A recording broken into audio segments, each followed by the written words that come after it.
এ মুসলমান, দিল নরম করিয়া দাও। আল্লাহ বলেন যারা তাগুতকে অস্বীকার করবে আমি আল্লাহ তাদের অভিভাবক। দিল থেকে বলবেন আমরা আল্লাহকে অভিভাবক বানায় নিতে চাই কি চাই না? আল্লাহ বলেন আল্লাহু ওয়ালিয়ুল্লাযীনা আমানু ইউখরিজুহুম মিনাজ-যুলুমাতি ইলান-নূর ওয়াল্লাযীনা কাফারু আউলিয়াউহুমুত الطاغوت يخرجونهم من النور إلى الظلمات أولئك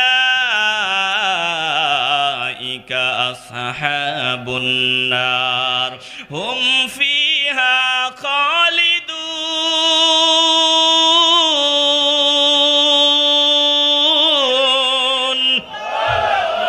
আল্লাহ বলেন যে বান্দা তাগুতকে অস্বীকার করবে আমি আল্লাহর উপর ঈমান আনবে, আল্লাহ বলেন আমি তাদের অভিভাবক। আল্লাহু ওয়ালিয়ুল্লাযীনা আমানু, আল্লাহ হলেন ঈমানদারদের অভিভাবক, আল্লাহ হলেন ঈমানদারদের বন্ধু, আল্লাহ ঈমানদারদের অভিভাবক। আল্লাহ বলেন ইউখরিজুহুম মিনাজ-যুলুমাতি ইলান-নূর, আমি আল্লাহ তোমাকে অন্ধকার থেকে বের করে আলোর দিকে নিয়ে আসব। আল্লাহ যাদের অভিভাবক হয় অন্ধকার থেকে আল্লাহ তাদেরকে বাঁচায়া দেয়, অন্ধকার থেকে বের করে আলোর পথে তাদেরকে চালায়। দুনিয়াতে তারা শান্তি আর শান্তি পায়, দুনিয়াতে চলার সময়ও শান্তি, ঘুমাইতে গেলেও শান্তি, পরিবারের দিক থেকেও শান্তি, অন্যরকম একটা মজা আল্লাহ তাদেরকে দান করিয়া দেয়। নূরের একটা আকর্ষণ তাদের ভিতরে পয়দা হয়। এ মুসলমান ইমানদার, নূরের আকর্ষণ যাদের ভিতরে পয়দা হয় ওই মানুষগুলা সব সময় আমার মাওলাকে কেমনে পাওয়া যায়, কেমনে নবীকে পাওয়া যায়, কেমনে মদিনাওয়ালার দিদার পাওয়া যায়। বান্দা দিশেহারা হয়ে থাকে যদি আগুনেও ঝাঁপ দিতে হয়, একবার যদি নূরের আকর্ষণ বান্দার কলবের ভিতরে ঢুকিয়া যায়, আল্লাহকে পাওয়ার জন্য নবীকে পাওয়ার জন্য বান্দা ফাঁসির দড়ি গলায় নিতেও রেডি হয়ে যায়, আগুনে ঝাঁপ দিতেও তৈরি হয়ে যায়। বুঝার জন্য বলি, তাকায় দেখবেন এই যে পোকামাকড় অনেক সময় আলো দেখলে নিজেরে ধরে রাখতে পারে না, দেখে নিজের সঙ্গী সাথীগুলো লাশ হয়ে পড়ে আছে, তারপরে ওই আলোতেই ঝাঁপ দেয়। বলে কেন? বলে আমরা আলোর পাগল। বলে ইমানওয়ালা বান্দারা আমার আল্লাহর পাগল, ইমানওয়ালা বান্দারা নবীর পাগল। ওয়াসিরাজাম মুনীরা, ওই সিরাজাম মুনীরার পাগল। এই জন্য জমিনে তাকায় দেখো রে বাবা, এমন বহু ইমানওয়ালা বান্দা আছে আমার নবীকে পাওয়ার জন্য কলিজা খুলে দেওয়ার জন্য রেডি। এ বাবা, দিল দিয়ে অনুধাবন করেন, মহব্বতের এমন একটা মাকাম, মহব্বতের জন্য অনেক সময় দলিল খোঁজাখুঁজি করা লাগে না, মহব্বত রে হালকা ভাবে নেওয়ার কোনো সুযোগ নাই। মহব্বত বিহীন তোমার টুপি দাড়ি লম্বা জামার কোনো দাম আল্লাহর কাছে নাই। যেমন আমি বুঝাবার জন্য বলি, আব্দুল্লাহ ইবনে উবাই ইবনে সলুল, সেও কিন্তু মুসলমান ছিল, টুপি ছিল, দাড়ি ছিল, লম্বা জামা ছিল, আমার নবীর সাথে যুদ্ধের ময়দানে যাইতো, লড়াই করতো। আবার অপরদিকে ওমর রাদিয়াল্লাহু তাআলা আনহু, তিনিও টুপিওয়ালা দাড়িওয়ালা ছিল, আমার নবীর পেছনে নামাজ পড়তো। আব্দুল্লাহ ইবনে উবাই ইবনে সলুল নামাজ পড়তো, হযরত আবু বকর সিদ্দিক রাদিয়াল্লাহু তাআলা আনহু নামাজ পড়তো। কিন্তু আল্লাহ তাআলা বলল, ও দোস্ত গো, আপনি জানায়া দেন, ইযা জাআকাল মুনাফিকুনা ক্বালু নাশহাদু ইন্নাকা লারাসূলুল্লাহ ওয়াল্লাহু ইয়ালামু ইন্নাকা লারাসূলু ওয়াল্লাহু ইয়াশহাদু ইন্নাল মুনাফিকিনা লাকাযিবুন।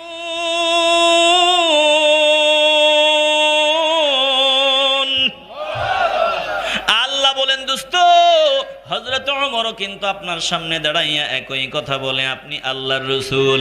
আবু বকর সিদ্দিক রাদিয়াল্লাহু তাআলা আনহু বলে, আপনি আল্লাহর রাসূল। আবার আব্দুল্লাহ ইবনে উবাই ইবনে সলুল ও কিন্তু বলে, আপনি আমার রাসূল। কিন্তু আমি আল্লাহ জানায় দিলাম, আব্দুল্লাহ ইবনে উবাই ইবনে সলুল এবং তার দলের লোক যারা আছে তারা মুনাফিক, তারা মিথ্যাবাদী। বলে কথা ঠিক আছে, কিন্তু ওদের ভিতরে মহব্বত নাই, শুধু জবান দিয়ে বলছে, দিলের ভিতরে নাই।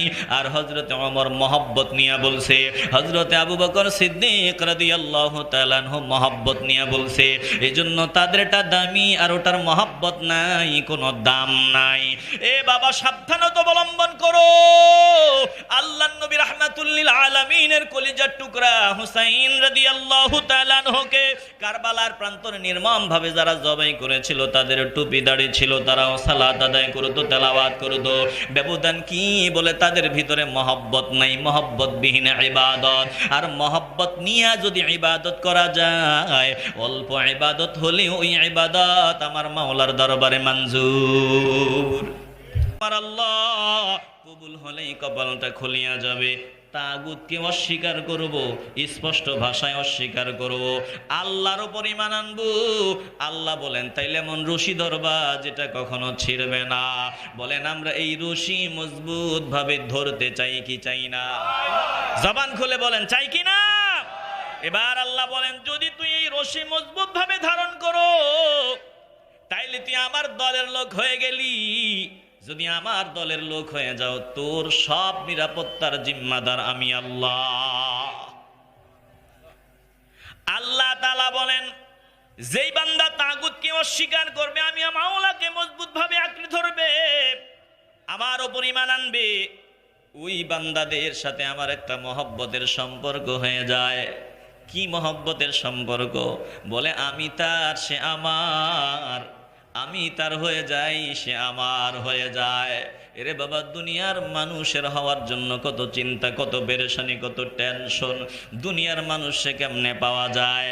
আরে ভাই, দুনিয়ার মানুষ বড় স্বার্থপর, সামান্য স্বার্থে আঘাত আসলে সব ভুলিয়া যায়, দূরে সরিয়া যায়। যদি আল্লাহকে পাইতে চাও, যদি আল্লাহকে পাও, আল্লাহকে যদি আল্লাহর সাথে সম্পর্ক তৈরি করতে পারো, বলে আমার আল্লাহ কখনো তোমাকে ছাড়বে না। বিপদে আল্লাহ তোমাকে সব সময় সহযোগিতার হাত বাড়ায় দিবে। জোরে কোন আল্লাহু আকবার। এ মুসলমান, দিল নরম করিয়া দাও। আল্লাহ বলেন যারা তাগুতকে অস্বীকার করবে, আমি আল্লাহ তাদের অভিভাবক। দিল থেকে বলবেন আমরা আল্লাহকে অভিভাবক বানায় নিতে চাই কি চাই না? জবান খুলে বলেন কবুল হলেই কিন্তু কপাল খুলে যাবে। বলেন আমরা আল্লাহকে নিজেদের অভিভাবক বানাতে চাই কি চাই না? আল্লাহ বলেন আল্লাহু ওয়ালিয়ুল্লাযীনা আমানু ইউখরিজুহুম মিনাজ-যুলুমাতি ইলান-নূর ওয়াল্লাযীনা কাফারু আউলিয়াউহুমুত الطاغوت يخرجونهم من النور إلى الظلمات أولئك أصحاب النار هم فيها خالدون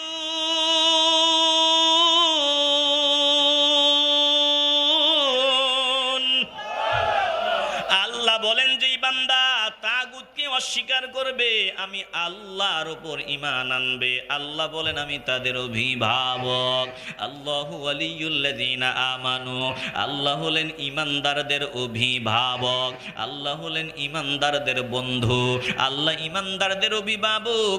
আল্লাহ বলেন ইউখরিজুহুম মিনাজ-যুলুমাতি ইলান-নূর, আমি আল্লাহ তোমাকে অন্ধকার থেকে বের করে আলোর দিকে নিয়ে আসব। আল্লাহ যাদের অভিভাবক হয়, অন্ধকার থেকে আল্লাহ তাদেরকে বাঁচায়া দেয়, অন্ধকার থেকে বের করে আলোর পথে তাদেরকে চালায়। দুনিয়াতে তারা শান্তি আর শান্তি পায়, দুনিয়াতে চলার সময়ও শান্তি, ঘুমাইতে গেলেও শান্তি, পরিবারের দিক থেকেও শান্তি, অন্যরকম একটা মজা আল্লাহ তাদেরকে দান করিয়া দেয়। নূরের একটা আকর্ষণ তাদের ভিতরে পয়দা হয়। এ মুসলমান ইমানদার, নূরের আকর্ষণ যাদের ভিতরে পয়দা হয়, ওই মানুষগুলা সব সময় আমার মাওলাকে কেমনে পাওয়া যায়, কেমনে নবীকে পাওয়া যায়, কেমনে মদিনাওয়ালার দিদার পাওয়া যায়। বান্দা দিশেহারা হয়ে থাকে, যদি আগুনেও ঝাঁপ দিতে হয়, একবার যদি নূরের আকর্ষণ বান্দার কলবের ভিতরে ঢুকিয়া যায়, আল্লাহকে পাওয়ার জন্য, নবীকে পাওয়ার জন্য বান্দা ফাঁসির দড়ি গলায় নিতেও রেডি হয়ে যায়, আগুনে ঝাঁপ দিতেও তৈরি হয়ে যায়।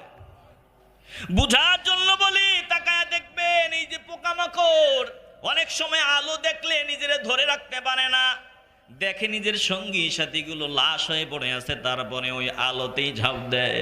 বলে কেন? বলে আমরা আলোর পাগল। বলে ইমানওয়ালা বান্দারা আমার আল্লাহর পাগল, ইমানওয়ালা বান্দারা নবীর পাগল। ওয়াসিরাজাম মুনীরা, ওই সিরাজাম মুনীরার পাগল।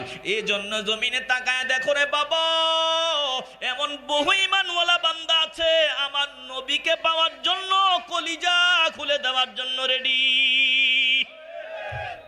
এটা তো বুঝানো যাবে না অনেকে, এটা অনেকে বুঝে না। সব বিষয়ে দলিল খোঁজাও লাগে না।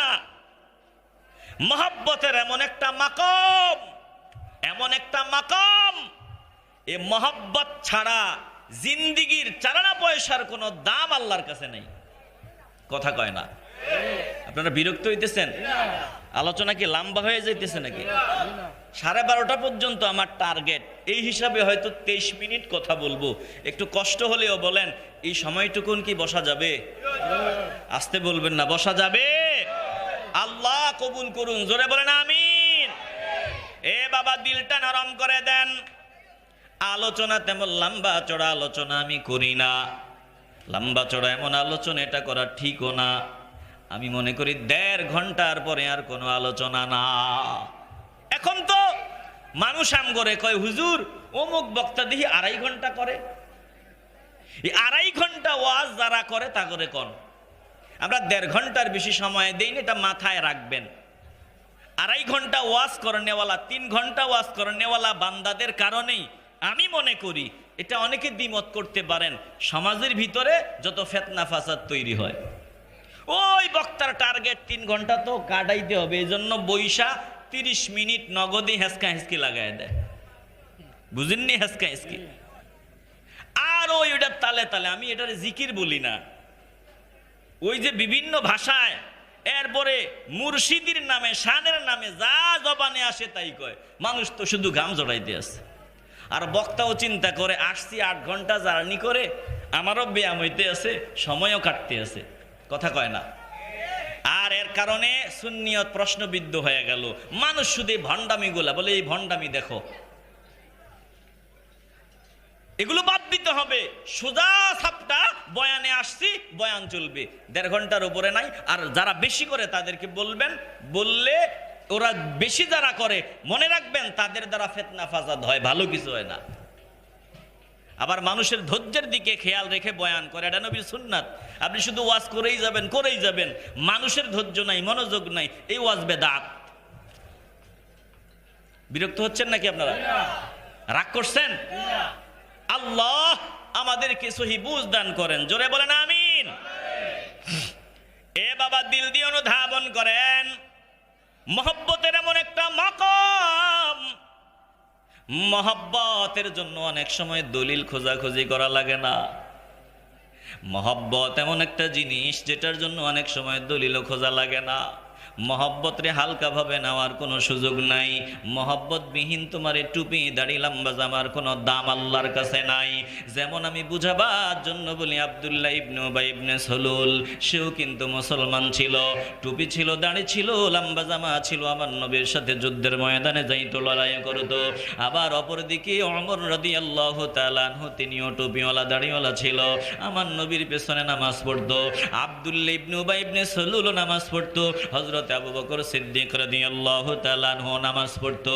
কিন্তু আল্লাহ তাআলা বলল, ও দোস্ত গো, আপনি জানায়া দেন, ইযা জাআকাল মুনাফিকুনা ক্বালু নাশহাদু ইন্নাকা লারাসূলুল্লাহ ওয়াল্লাহু ইয়ালামু ইন্নাকা লারাসূলু ওয়াল্লাহু ইয়াশহাদু ইন্নাল মুনাফিকিনা লাকাযিবুন।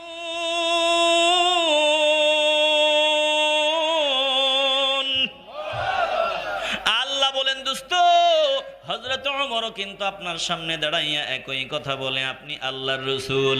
আবু বকর সিদ্দিক রাদিয়াল্লাহু তাআলা আনহু বলে, আপনি আল্লাহর রাসূল। আবার আব্দুল্লাহ ইবনে উবাই ইবনে সালুল ও কিন্তু বলে, আপনি আমার রাসূল। কিন্তু আমি আল্লাহ জানায় দিলাম, আব্দুল্লাহ ইবনে উবাই ইবনে সালুল এবং তার দলের লোক যারা আছে তারা মুনাফিক, তারা মিথ্যাবাদী। বলে কথা ঠিক আছে, কিন্তু ওদের ভিতরে মহব্বত নাই, শুধু জবান দিয়ে বলছে, দিলের ভিতরে নাই। আর হযরতে ওমর মহব্বত নিয়ে বলছে, হযরতে আবু বকর সিদ্দিক রাদিয়াল্লাহু তাআলা আনহু মহব্বত নিয়ে বলছে। এজন্য তাদেরটা দামি আর ওটার মহব্বত নাই, কোনো দাম নাই। এ বাবা, সাবধানতা অবলম্বন করো। আল্লাহর নবী রাহমাতুল লিল আলামিনের কলিজার টুকরা হুসাইন রাদিয়াল্লাহু তাআলা আনহুকে কারবালার প্রান্তরে নির্মমভাবে যারা জবাই করেছিল, তাদের টুপি দাড়ি ছিল, তারাও সালাত আদায় করতো, তেলাওয়াত করতো। ব্যবধান কি? বলে তাদের ভিতরে মহব্বত নাই, মহব্বতবিহীন ইবাদত। আর মহব্বত নিয়ে যদি ইবাদত করা যায়, অল্প ইবাদত হলেও ওই ইবাদত আমার মাওলার দরবারে মঞ্জুর। কথা কন না কেন? কথা ঠিক না ভুল? মহব্বতের জন্য তো দলিল খোঁজাখুঁজি লাগে না। ওই যে আমরা তো দেখি আপনাদের শায়েখ জেলখানা থেকে মুক্তি পাইছে, ঈদ মোবারক দেওয়া আরম্ভ করিয়া দিছে, মিষ্টিও খায়। ঈদ মোবারক, একজন আরেকজনের জবানের ভিতরে মিষ্টি উঠায় দেয়। ঈদ আবার কোন ঈদ? বলে ঈদের জন্য দলিলের প্রয়োজন নাই, এটা মারাত্মক পর্যায়ের মহব্বতের ঈদ। আল্লাহর নবী রাহমাতুল লিল আলামিন জমিনে আসছেন, মিলাদুন নবী ঠিক আছে, বলে ঈদে মিলাদুন নবী ঈদ বলা যায় না, এটা নাকি বাজে কথা, এটা নাকি ভুল কথা, ঈদ নাকি বলা যায় না। এটা ওরাও জানে, যিনি বলেছেন যে ঈদ দুইটা ছাড়া আর ঈদ নাই, সম্পূর্ণ ভুয়া কথা, মিথ্যা কথা, বাজে কথা, ওরাও জানে। কিন্তু শায়েখ বলছে, এজন্য শায়েখের পক্ষে দালালি। আল্লাহর নবী রাহমাতুল লিল আলামিন জমিনে আসছেন, এটা অবশ্যই ঈদ। ঈদে মিলাদুন নবী বলে ঈদ বলা, বলে এটা নাকি বেদাত, বাজে কথা। আমি বলি, আপনি কোরআন পড়েন, কোরআন পড়েন, একটু ওই যে কালো চশমা খুলেন, একটু ভালো চশমা নেন, হৃদয়টারে পরিষ্কার করেন, নজর দেন, দেখবেন কোরআনেও আসল পাওয়া যায় যে ঈদ বলাতে কোনো অসুবিধা নাই, বরং এটা আমার মাওলা খুশি। আল্লাহর নবী ঈসা পয়গম্বর, ঈসা আলাইহিস সালাম আল্লাহর দরবারে দোয়া করে, আয় আল্লাহ আনজিল আলাইনা মাইদাতাম মিনাস সামা। ও আল্লাহ, আপনি আমাদের জন্য আসমান থেকে খাবার ভর্তি ডিশ নাজিল করে দেন। তাকুনু লানা ঈদাল লিআউয়ালিনা ওয়া আখিরিনা ওয়া আয়াতাম মিনকা ওয়ারযুকনা ওয়া আনতা খায়রুর রাযিকিন।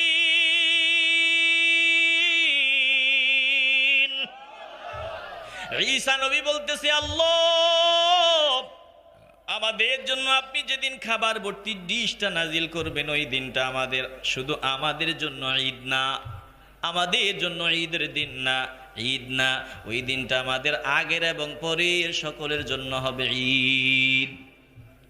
ঈসা নবী খাবার ভর্তি ডিশ পাওয়ার দিনটা খুশির ঠেলায় বললেন ঈদ। আরে বাবা, আল্লাহর নবী জমিনে আসছেন, এর থেকে বড় আনন্দের বিষয় আর কিছুই হতে পারে না।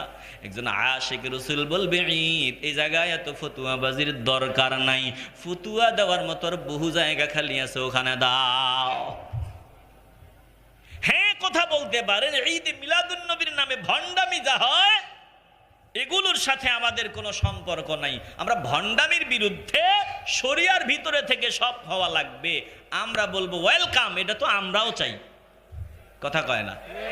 দুই একটা ভণ্ডামি নোংরামি দেখায় বলবেন, এই দেখেন মিলাদুন নবীর নামে ভণ্ডামি হয়। আরে ভণ্ডরা তো সুন্নি না, সুন্নিরা তো ভণ্ড না। কথা কয় না? তা আপনি ভণ্ডদের সাথে আমাদেরকে মিলাবেন কেন? রাগ করতেছেন আপনারা? এ মুসলমান নবীন আশিকেরা দাল, অনুরোধ করে বলি, হিংসার ব্যানার থেকে কথা বলা বাদ দেওয়া লাগবে, নিরপেক্ষতার দৃষ্টিকোণ থেকে কথা বলো। আল্লাহ তাআলা বলেন, যারা ঈমানদার আমি আল্লাহ তাদের অভিভাবক, আমি আল্লাহ তাদেরকে অন্ধকার থেকে বের করে আলোর দিকে নিয়ে আসি, এদেরকে আমি আল্লাহ হেদায়েতের পথে নিয়ে আসি। আর যারা কাফের তাদের অভিভাবক হলো শয়তান। ওয়াল্লাযীনা কাফারু আউলিয়াউহুমুত তাগুত। যারা কাফির তাদের অভিভাবক হলো শয়তান। শয়তানের কাজ কি? ইউখরিজুহুম মিনান নূরি ইলাজ যুলুমাত ইউখরিজুনাহুম মিনান নূরি ইলাজ যুলুমাত। বলে শয়তানের দল তাদেরকে আমার দ্বীনের পথ থেকে অন্ধকারের দিকে নিয়ে যায়, অন্ধকারের পথের দিকে নিয়ে যায়। আল্লাহ তাআলা বলেন যারা দিন থেকে আলো থেকে অন্ধকারের দিকে চলে যায় তারা জাহান্নামের অধিবাসী, তারাই চিরকাল জাহান্নামের মধ্যে থাকবে। তাইলে আয়াত থেকে আমরা যা বুঝলাম, শয়তানের অনুসারী যারা হয় শয়তান তাদেরকে আলোর পথ থেকে জাহান্নামের অন্ধকারের পথে নিয়ে যায়। আর যারা আল্লাহর ইবাদত করনেওয়ালা বান্দা হয়, এক আল্লাহ বিশ্বাসী হয়, আমার নবীর রিসালাত স্বীকার করিয়া নেয়, ওই বান্দাদের অভিভাবক থেকে আল্লাহর জিম্মায় আল্লাহ আলোর দিকে চালায়। বলেন আমরা আলোর পথের পথিক হতে চাই কি চাই না? কবুল হলেই কপাল খুলে যাবে রে বাবা। একটু আবেগ আর ভালোবাসা নিয়ে বলো যাতে মাওলার দরবারে কবুল হয়। বলেন আমরা আলোর পথের পথিক হতে চাই কি চাই না? আল্লাহ বলেন যদি আলোর পথের পথিক হতে চাও, আমি আল্লাহর কথা দিলের কান লাগায় শুনে নাও। আল্লাযীনা আমানু ইউকাতিলুনা ফি সাবিলিল্লাহ। যারা ঈমানদার তারা লড়াই অব্যাহত রাখবে, আমার পথে তারা লড়াই করবে, আমার পথে তারা লড়াই করবে, যুদ্ধ করবে। ওয়াল্লাযীনা কাফারু ইউকাতিলুনা ফি সাবিলিত তাগুত। আর যারা কাফির তারা তাগুতের পক্ষে লড়াই করবে। দল দুইটা, একটা আল্লাহর পক্ষে আর একটা তাগুতের পক্ষে। আল্লাহ বলেন ঈমানদাররা আমি মাওলার পথে সংগ্রাম করবে, কাফেররা তাগুতের পক্ষে লড়াই করবে। আল্লাহ বলেন ফাকাতিলু আউলিয়া শাইতান। তোমরা আউলিয়া আর শয়তান শয়তানের বন্ধুদের বিরুদ্ধে লড়াই অব্যাহত রাখো। শয়তানের বন্ধু যারা আছে, শয়তানের চেলাপেলা যারা আছে, তাগুতের ভক্ত যারা আছে, তাগুতের সদস্য যারা আছে, এদের বিরুদ্ধে লড়াই করো। ভয় পাও না। ইন্না কাইদাশ শাইতানি কানা দাঈফা। শয়তানের অস্ত্র দেখিয়া ভয় পাও না, তাগুতদের পাওয়ার দেখিয়া ভয় পাও না, তাগুতদের ওই অহংকার দেখিয়া ভয়ের কোনো কারণ নাই। আল্লাহ বলে আমেরিকারে ভয় পাবি না, ভারতকে ভয় পাবি না, দুনিয়ার কোনো তাগুতকে ভয় পাওয়ার কারণ নাই। এরা বড় দুর্বল, তাদের চক্রান্ত বড় দুর্বল। কেমন জানি আমগো ভিতরে ব্যারাম। আমরা একদল ভারতের দালাল হই আর একদল আমেরিকার, অথচ ভারত বলেন আমেরিকা বলেন সবগুলা তাগুত। সবগুলা কি? আপনাদের বেশি কষ্ট দিয়ে লাইতে আছি, আলোচনা মনে হয় বন্ধ করা দরকার। আর একটু সামনে আগাবো, আর 5-10 মিনিট হবে তো ইনশাআল্লাহ। আল্লাহ কবুল করুন। এটাকে আউট করে দিছেন নাকি আমারে? ও 1 ঘন্টা। আবার এই আঙ্গুল দিয়ে বুঝায় আউট, কথা কয় না। আঙ্গুল দিয়ে কি বুঝায় না? আউট। আবার ওই এটা দিয়ে বুঝাইছে 1 ঘন্টা। আমার ভাইকে আল্লাহ উত্তম জাযা দান করেন, 1 ঘন্টার সওয়াব আল্লাহ ওনার আমল নামায় দান করে দিয়েছেন। তো যদি আগেই সওয়াব পাই এত কষ্টের দরকার কি? বিরক্ত হইতেছেন আপনারা? আর সামান্য সময় কথাগুলো দিল দিয়ে শোনেন, তাহলে ঈমানদাররা লড়াই করবে কার পথে? জোরে বলবেন। আমরা কি? কথা বলেন না কেন? আমরা কি? সবাই বলতে হবে আমরা কি? তাহলে আমাদের লড়াই চলবে কার পথে? আর কাফেররা তাগুতের পথে লড়াই করবে। এটা চলছে, অতীতে হয়েছে, বর্তমানে চলছে, কিয়ামত পর্যন্ত চলবে। আমার আল্লাহ জানায় দেয় ইন্না কাইদাশ শাইতানি কানা দাঈফা। ঈমানওয়ালা বান্দাদের আল্লাহ জানায় দেয় তাগুতের পাওয়ার দেখিয়া তোমরা ভয় পাওয়ার কিছুই নাই। তাগুতের চক্রান্ত বড়ই দুর্বল। বর্তমান সময়ে এটা আমরা নিজের চোখের সামনেই দেখতে পাই। এই যে সুপার পাওয়ার আমেরিকা, তাকায় দেখেন তামাম দুনিয়া যাদের ভয়ে থরথর করে কাঁপে। বলে অস্ত্র নাই, টাকা নাই, পাওয়ার নাই, তামাম দুনিয়ার সব বিচ্ছিন্ন, অথচ এই দুর্বল অসহায় টুপিওয়ালা দাড়িওয়ালাদের কাছে নাকে খড় দিয়া কান ধরিয়া জান নিয়া কোন রকম পালাইতে বাধ্য হয়েছে আমেরিকা। আফগানের মোল্লাদের কাছে নাকানি চুবানি খাইয়া ওখানে কান ধরিয়া ওঠবস করিয়া বিদায় করে দিছেন। যিনি বলেন তিনি কে? আসতে বলবেন না, জোরে বলেন তিনি কে? এবার আপনারা কি বলেন, তারা কি পাওয়ারওয়ালা না দুর্বল? আর ইমানওয়ালা বান্দা যদি ইমানদার হয়, ওর বিশ্বাস হবে আমেরিকা বলেন, ভারত বলেন, তামাম দুনিয়ার সব পাওয়ার যদি একত্রিত হয়, আল্লাহ যদি আমার ক্ষতি চায় ক্ষতি হবে, আর আল্লাহ যদি না চায় তামাম দুনিয়ার সবাই মিলেও আমাকে কিছু করতে পারবে না। এই বিশ্বাস যদি না থাকে, সে কি ইমানদার হতে পারে? আসতে বলবেন না, হতে পারে? এ বাবা, দিল নরম করিয়া দাও। আফসোস লাগে আজকে আমাদের মুরব্বীদের ভিতরে বিশ্বাসের বড় অভাব। ওই যে মুসা আলাইহিস সালাম তার সাথীদেরকে, তেনার সাথীদের বললেন, টেনশন নাই, আল্লাহ আমাদের সাথে আছে, টেনশনের কোনো কারণ নাই। এবার মুসা আলাইহিস সালামের সাথীদেরকে, মুসা নবীকে থাকতে দিবে না, ফেরাউন সৈন্যবাহিনী নিয়ে রেডি, পিছনে পিছনে ধাওয়া। মুসা আলাইহিস সালাম সাথীদেরকে নিয়ে এবার সামনে আগাইতেছে। সামনে লোহিত সাগর, রাস্তা নাই, ডানেও দুশ্মন, বামেও দুশ্মন, পেছনে দুশ্মন, সামনে সাগর। কেমনে পার হবে? মুসা নবীর সাথীরা ডাক দিয়া বলে, মুসা গো, আমরা তো পাকড়াও হয়ে গেলাম, আমরা তো একেবারে ধরা পড়ে গেলাম। মুসা আলাইহিস সালাম ডাক দিয়া বলেন, না না না, আল্লাহ আমাদেরকে এখান থেকে বের হওয়ার একটা সুন্দর রাস্তা বের করে দিবে। রাস্তা কই? ডানেও দুশ্মন, বামেও দুশ্মন, পেছনেও দুশ্মন, সামনে তো সাগর, খেয়া নাই, নৌকা নাই, কিচ্ছু নাই। বলে আল্লাহ নাকি রাস্তা বের করে দিবে, এটা হলো ঈমান। চিল্লায়া বলেন আল্লাহু আকবার। মুসা আলাইহিস সালামকে আল্লাহ ডাক দিয়া বলে, মুসা গো, শুনিয়া লও, তোমার হাতের লাঠিটা ওই সাগরে নিক্ষেপ করো, দেখবা আমি আল্লাহ কি করি। লাঠিটা নদীতে নিক্ষেপ করতে দেরি হয়, দুই দিকে পাহাড়ের মতো পানিগুলো সরিয়া উঁচু হয়ে যেতে দেরি হয় না, মাঝখান দিয়ে সুন্দর রাস্তা।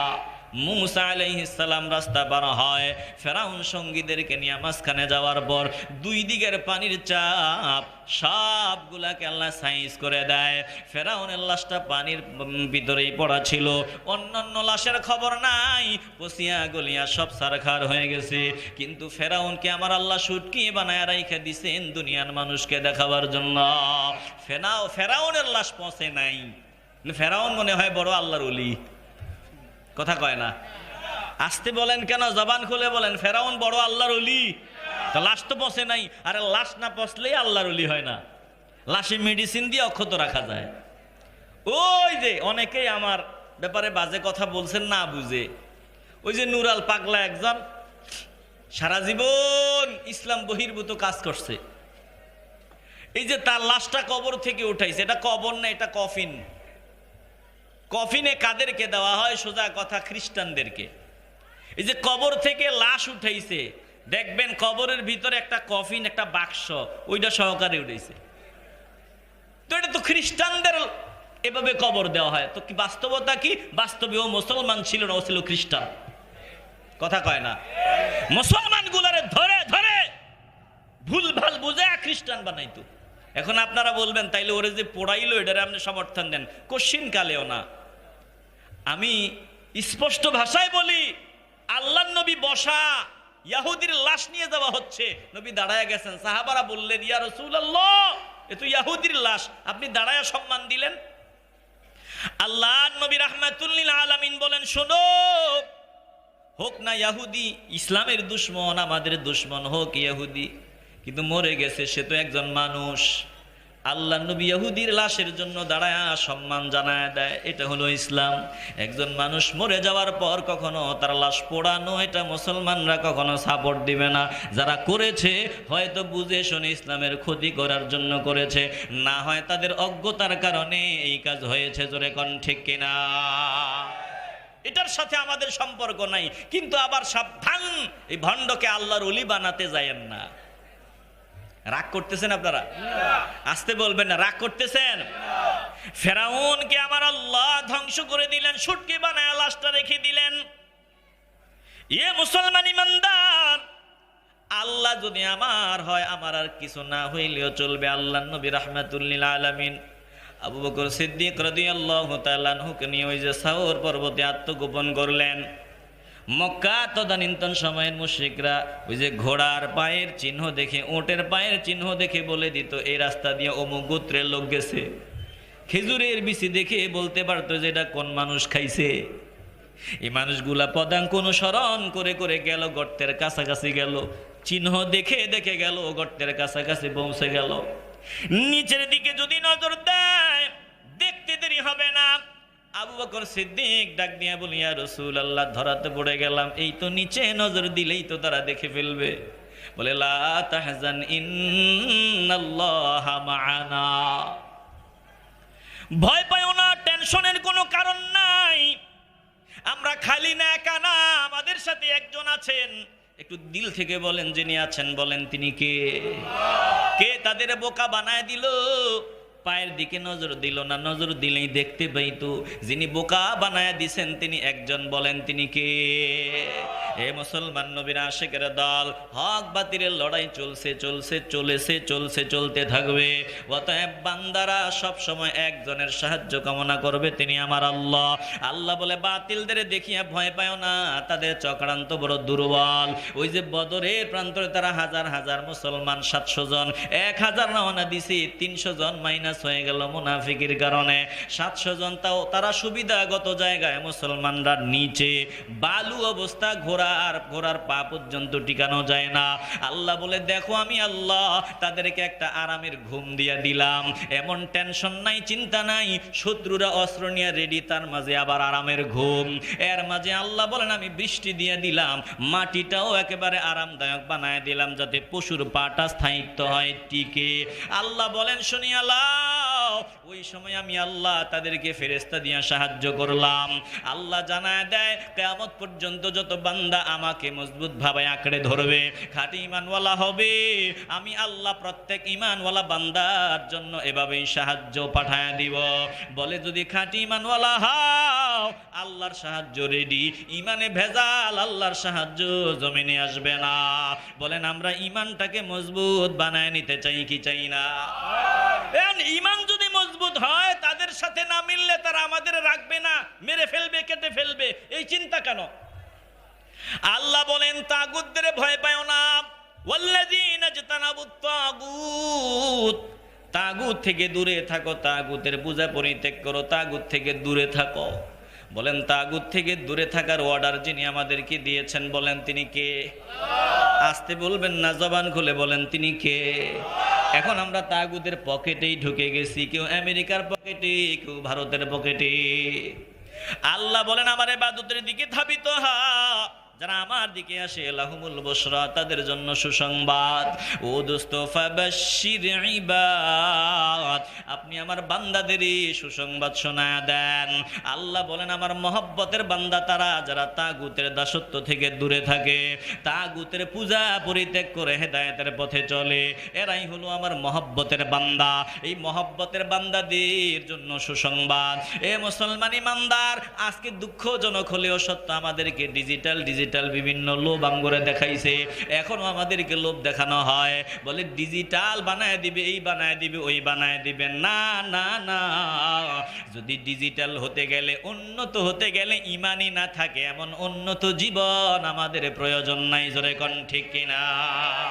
ঈমানই যদি না থাকে এটা দরকার নাই। শহরের কুকুর জঙ্গলে যাওয়ার জন্য লোভ হইছে, আবার জঙ্গলের কুকুরের ইচ্ছা হইছে শহরে যাবে। বহু কষ্টে শহরের কুকুর কোন রকম সুইটা জঙ্গলে আসছে। জঙ্গলের কুকুরের সাথে দেখা দেখে এটার সারা দেহে শুধু হাড্ডি, শহরের কুকুরের গায়ে গোস্তের অভাব নাই। জঙ্গলের কুকুর ডাক দিয়া বলে তোর গায়ে এত মাংস কেমনি হইল?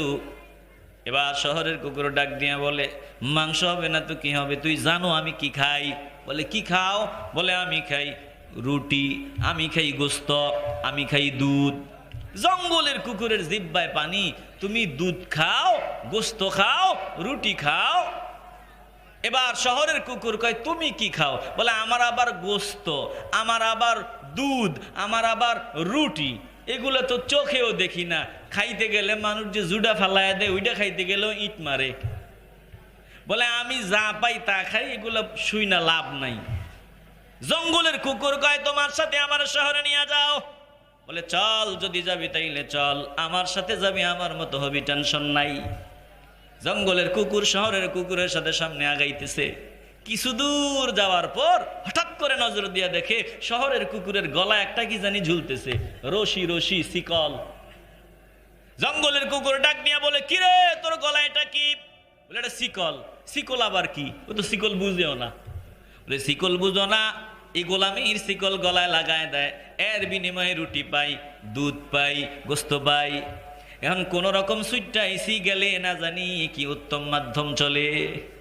এবার জঙ্গলের কুকুর কয় তাই বুঝি, গোলামির শিকল গলায় পড়লে রুটি দিবে, গোস্ত দিবে, দুধ দিবে, গুল্লি মারি তোমার এই গোস্তের, গুল্লি মারি তোমার এই রুটির, গুল্লি মারি তোমার এই দুধের লাগবে না, আমি জঙ্গলে স্বাধীনভাবে আছি, এটাই আমার ভালো।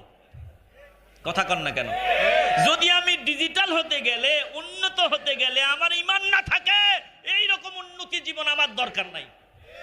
কথা কন না কেন? আমাদের বেঈমান বানায় দেওয়া হচ্ছে, আমাদের খবর নাই। রাগ করতেছেন আপনারা? একটু হৃদয় দিয়ে উপলব্ধি করেন, আমরা তাগুত থেকে দূরে থাকবো, আল্লাহর দিকে যাব, আল্লাহর ইবাদত করব। আল্লাহ বলেন তাইলে সুসংবাদ, তুই আমার বান্দা, কবুল হওয়া, কবুল করার মালিক আমার আল্লাহ। কবুল হলেই বাবা কপালটা খুলিয়ে যাবে। বলেন আমরা আল্লাহর মহব্বতের বান্দা হতে চাই কি চাই না? আল্লাহ নবীকে আল্লাহ জানায় দেয় কোরআন মিথ্যা না রে বাবা। সূরা নিসার 60 নম্বর আয়াতটা খুলবেন আর দেখবেন মিলে কিনা। আল্লাহ তাআলা বলেন, ও দোস্ত গো, জমিনে এমন বহু টুপিওয়ালা দাড়িওয়ালা আছে, বহু বান্দা আছে।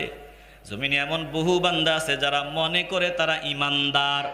তারা মনে করে আপনার উপরে আমি যা নাজিল করেছি, আপনার পূর্বে যা নাজিল করেছে, এগুলো তারা বিশ্বাস করে, তারা ধারণা করে। কিন্তু না না না, বাস্তবে আমি আল্লাহর দফতরে তারা ঈমানওয়ালা বান্দা না। এমন বহু বান্দা এই জমিনে আছে। এই যে আয়াতটার সাথে মিলায় দেখেন, আল্লাহ বলেন, আলাম তারা ইলাল্লাযীনা ইয়াজউমুনা আন্নাহুম আমানু বিমা উনজিলা ইলাইকা ওয়া মা উনজিলা মিন ক্বাবলিক ইউরিদুনা আন ইয়াতাহাকামু ইলা الطاغوت وقد أمروا أن يكفروا به ويريد الشيطان أن يضلهم ضلالا بعيدا। আল্লাহ বলল, দোস্ত আপনি কি তার ব্যাপারে, তাদের ব্যাপারে চিন্তা ভাবনা করেন নাই? তাদেরকে কি আপনি দেখেন নাই? তাদের ব্যাপারে চিন্তা ভাবনা করেন নাই বুঝি? যারা ধারণা করে তারা ঈমানদার, যারা ধারণা করে আপনার উপরে যা নাজিল করছে, আপনার পূর্বে নবীদের উপর যা নাজিল করেছে, তাতে তারা বিশ্বাসী। আল্লাহ বলেন কিন্তু তাদের বড় মারাত্মক ব্যারাম, ইউরিদুনা আন ইয়াতাহাকামু ইলাত তাগুত, এরা ফয়সালার জন্য যায় তাগুতের কাছে। ইউরিদুনা আন ইয়াতাহাকামু ইলাত তাগুত, এরা সিদ্ধান্তের জন্য, ফয়সালার জন্য তাগুতের কাছে যায়। বুঝে থাকলে এতক্ষণ যা বয়ান আপনাদেরকে শুনাইলাম, বলেন তাগুতের কাছে যাব বিচারের জন্য, তাগুতকে অনুসরণ করব, তাগুতের কথা মতো চলবো, যদি ঈমানদার হই, এমন সুযোগ কি আছে? আসতে বলবেন না আছে?